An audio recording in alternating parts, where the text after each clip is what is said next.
আসুন প্রকৃতি সম্পর্কে রিঙ্কু দেবনাথের একটি কবিতা থেকে শুরু করা যাক।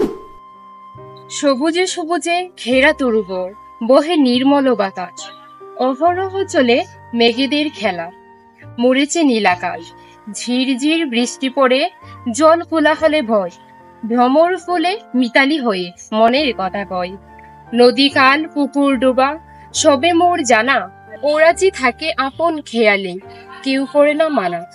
গাছের জলে ঘর বেঁধে পাখি করেছে বাস, আনাচে কানাচে প্রকৃতি উড়াই মিষ্টি সুবাস। দিনে সূর্য রাতে চাঁদ, তারাদের কত মেলা, জন্ম মৃত্যু হাসি কান্না, নিত্যনাটের মেলা। মাটিরা পড়ে আঁকড়ে ধরে শুকনো পাতার দল, কালের চক্রে সৃষ্টি ধ্বংস, প্রকৃতি করছে অবিচল।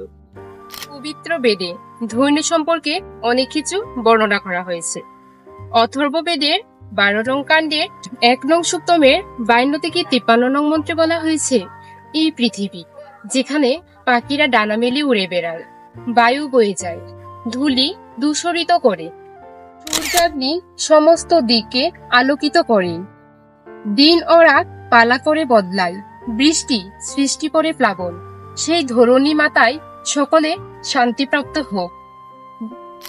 ভূমি আমার মাতা এবং আমি এই মাতৃভূমির সন্তান। ওম শান্তি শান্তি শান্তি। পুনঃ নমস্তে সকলকে।